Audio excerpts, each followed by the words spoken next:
Welcome, everybody. Thank you for joining.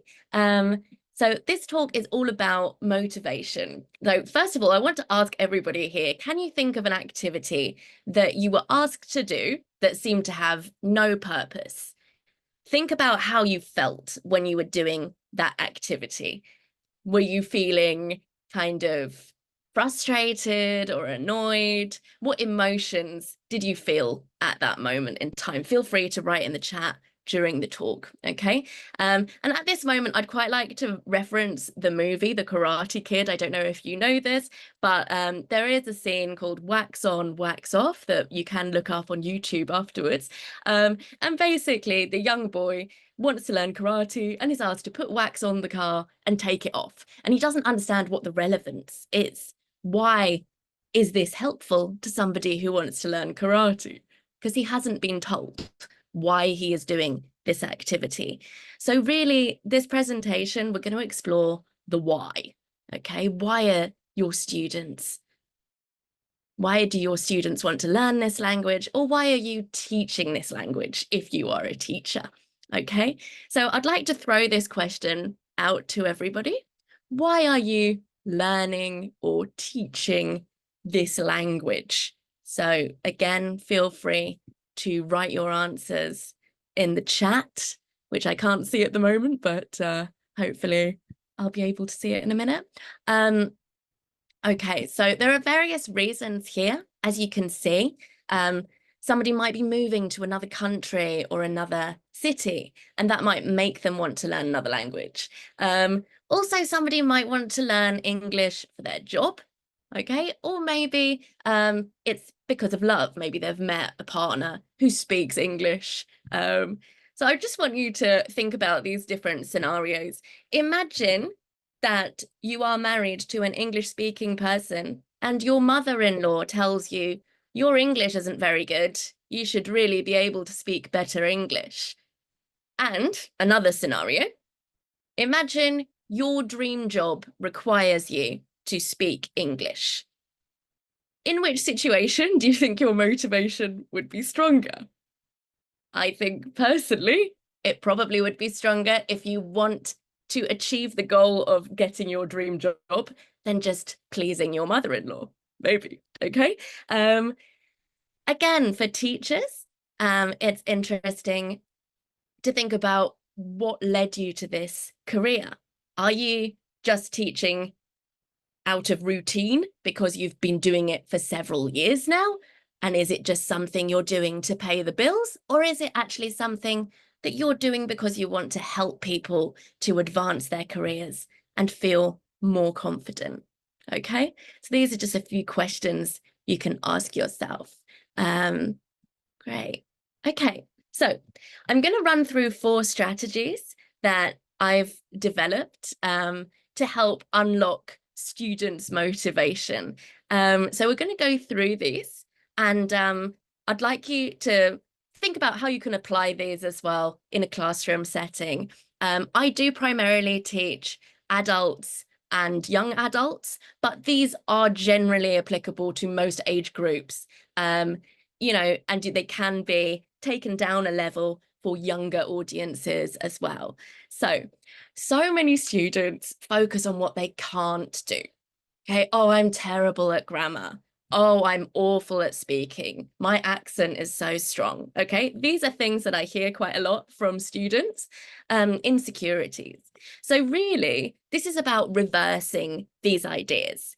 So you can integrate grammar as well into these. So if you ask pupils to make a list of what they can do well in English, okay, this is a nice way of practicing modal verbs as well, then that gets them in the mindset of, oh yeah, these are the things I'm able to do, okay? They can use examples as well, like a moment when somebody understood them, maybe the first time they ordered a coffee in English, okay? These sort of landmark moments that they feel proud of. Then as these negative thoughts do tend to exist, we can use them and turn them around. So a nice writing exercise is to get students to write a few sentences. It can just be 3 to 5 sentences, some negative ideas that they have, and then turn them into positive statements. It's a nice way of learning some new adjectives and adverbs as well. Combining that into the exercise works quite nicely. A nice speaking exercise as well is to pair up students and ask them, what would you say to a learner struggling with these doubts or problems? So this is a really good way of getting students to open up, get to know each other a bit better. It also makes people feel more included in the classroom setting, okay? So they're not alone in their problems. Maybe there are other people who have the same fears as they do. Then fixed mindset versus growth mindset. So I just want to unpack this a little bit. So basically, a fixed mindset is a mindset where you avoid growth pains, okay? So I'm going to take a nice example that I think will help to explain this quite well. So imagine you are learning English and you live in England, okay? And you need to go to the doctor. You ring the doctor and the doctor doesn't seem to understand what you're saying. He says, oh, please, can you repeat that? Can you say that once again? And you start to feel a bit anxious, okay? Because this is the first time you've spoken to a doctor on the telephone. There are two possible responses. If you have fixed mindset, after this call, you might think, that was really embarrassing. I'm never going to call the doctor again. I'm going to avoid this situation. I'm only going to call in emergencies because I'm so bad, okay?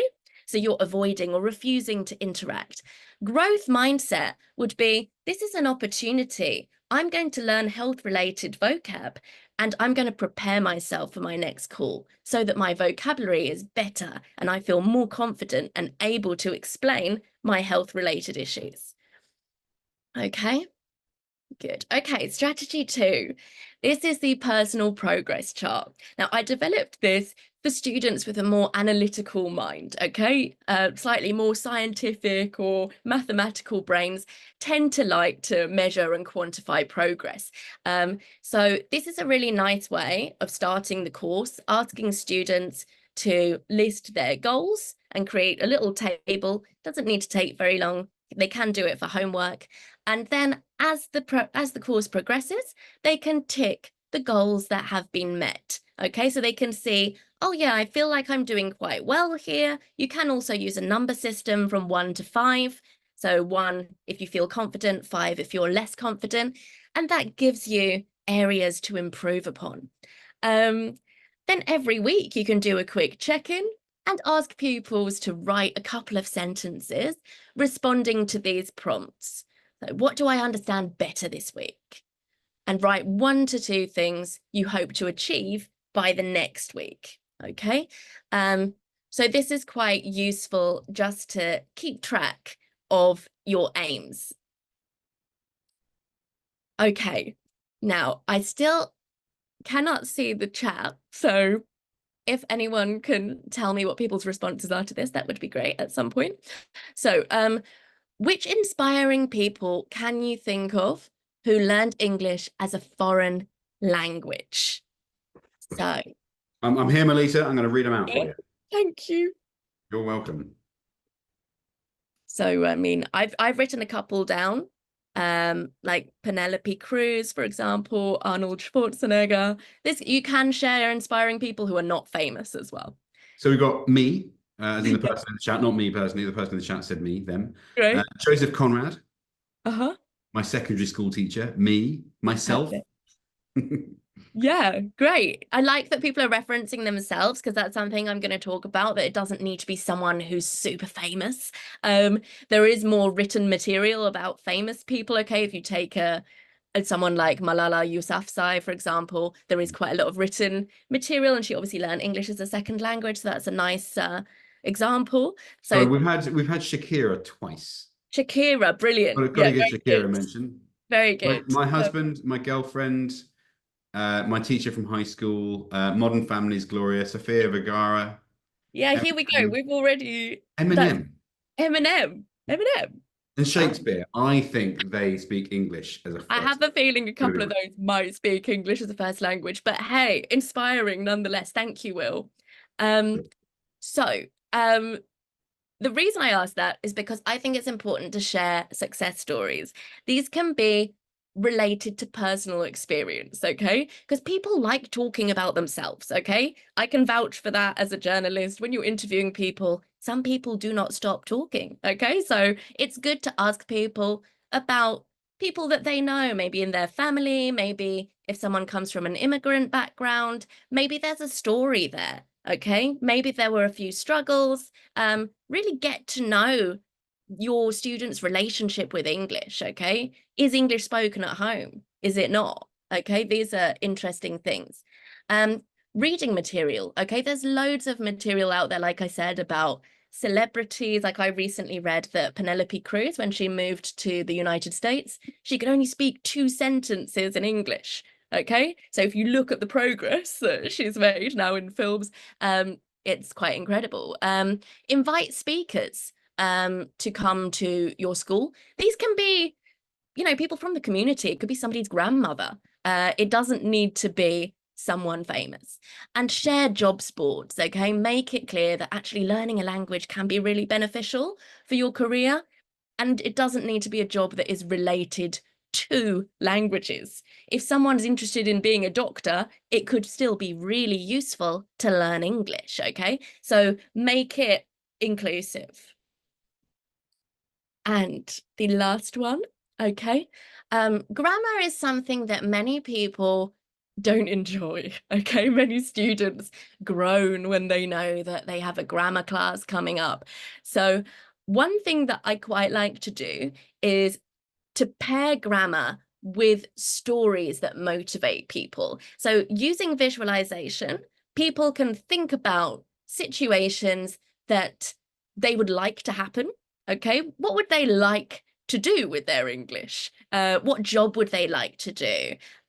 Maybe they would like to use their English to communicate with a family member who they're unable to talk to at the moment. And maybe that family member is old and they don't know how much time they have left. Like these sorts of considerations are really interesting and can help people. So then it becomes more than just a grammar point. Um, Now you can take stories like I mentioned a minute ago, these success stories, and remove prepositions, and then the exercises about prepositions. We can use phrasal verbs to talk about things. We can use the future tense or the conditional to really talk about these visualizations. With younger students, this can be done in a song format. You can write a text like song lyrics, so you're kind of visualizing what you'd like to do with your English or who you'd like to talk to or the friends you'd like to make. Okay, so it really can be used for different age groups. And yeah, the reason that I sort of decided to talk about this topic as well was because I'd been reading a lot of self-development literature, and I noticed that, these concepts about Dharma, okay, and sort of finding your purpose have really been quite popularized over recent years. And you do see lots of purpose-driven literature related to careers. Okay, you've got things like Find Your Why by Simon Sinek, okay, but you don't have that much really about language learning that combines language learning with purpose-driven psychology. Okay, so it's this idea of really bridging the gap and considering what the people in your class actually want to get out of the experience. They may have lots of different goals, but if you know those goals, and particularly if you set writing exercises that they then hand in, you can really research.